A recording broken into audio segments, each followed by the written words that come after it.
যিমান সমস্যা হ'লেও সেইবোৰ মানে আওকাণ কৰি হ'লেও নিজৰ লক্ষ্যত উপনীত হ'বলৈ চেষ্টা কৰিব লাগে।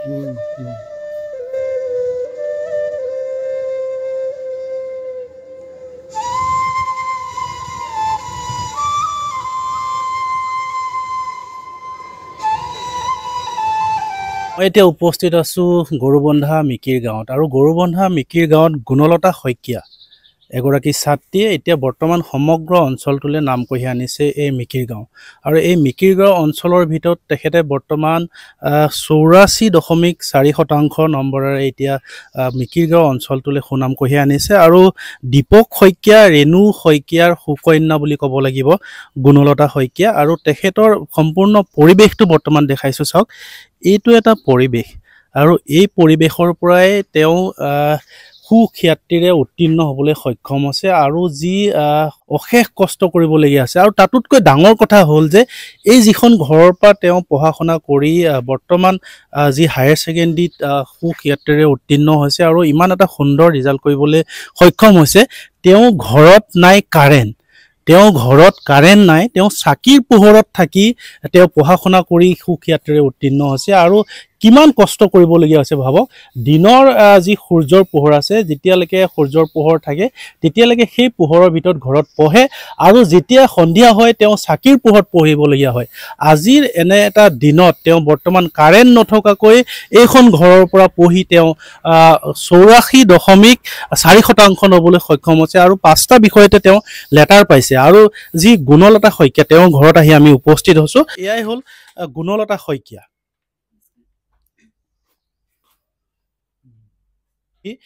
তেওঁ ইমান এটা সুন্দৰ ৰিজাল্ট কৰিবলৈ সক্ষম হৈছে। পোনপ্ৰথমে তেখেতৰ পিতৃৰ নাম জনাইছোঁ, পিতৃ দীপক শইকীয়া আৰু মাতৃ ৰেণু শইকীয়া। তেওঁলোকে কৰ্মৰ ব্যস্ততাত থাকিবলগীয়া হয় আৰু তেওঁলোকে কৰ্ম নকৰিলে ঘৰখন নচলে।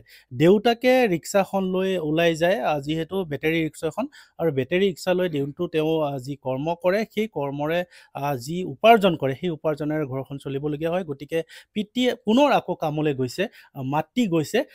এয়া চাওক গুণলতা শইকীয়াৰ ভিতৰৰ পৰিৱেশটো দেখাইছোঁ। এইখন ঘৰ চাওক, ইয়াত কোনো চাওক এখন ফেন নাই আৰু কিমান গৰম গম পায়। এখন ফেন নাই চাওক, একো ব্যৱস্থাই নাই, না লাইটৰ কিবা ব্যৱস্থা আছে না ফেনৰ কিবা ব্যৱস্থা আছে। এখন ফেন নোহোৱাকৈ এইখন ঘৰত এই ধৰণে সকলো প্ৰাণী থাকে।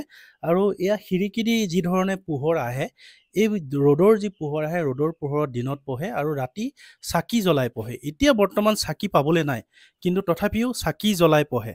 আৰু তেওঁৰ পঢ়াৰ পৰিৱেশটো দেখাইছোঁ চাওক, এয়া দেখিছে বৰ্তমান চাকি পাবলৈ নাই, কিন্তু তেওঁ চাকিৰ পোহৰত ৰাতি পঢ়িবলগীয়া হয়। আৰু দিনত কোনো চাওক ফেনৰ ব্যৱস্থা নাই, কোনো লাইটৰ ব্যৱস্থা নাই।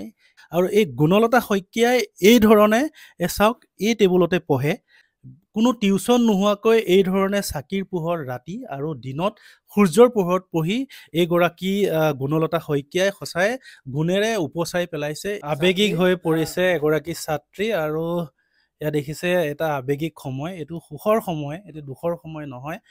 বহু কষ্ট কৰিলে হয়তো সেইটো কাৰণে আৱেগিক হৈ পৰিছে। আৰু সকলোৰে এটা সপোন থাকে, তথাপিও এখন সুন্দৰ পৰিৱেশ নহ'লেও যে দৰিদ্ৰতা শিক্ষাৰ হেঙাৰ হ'ব নোৱাৰে, সেই প্ৰমাণ কৰি দিছে গুণলতা শইকীয়া। তোমাৰ পৰা জানিব বিচাৰিম যে ইমান এটা পৰিৱেশত তুমি কাৰেণ্ট নোহোৱাকৈ চাকিৰ পোহৰত পঢ়ি ইমান এটা সুন্দৰ ৰিজাল্ট কৰিলা। পোনপ্ৰথমে তোমাক অভিনন্দন জ্ঞাপন কৰিছোঁ।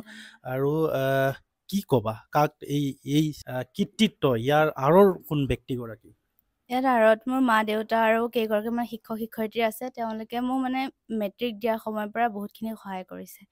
এই পৰ্যন্ত মই তেওঁলোকৰ বাবে এইটো ৰিজাল্ট কৰিব পাৰিছোঁ।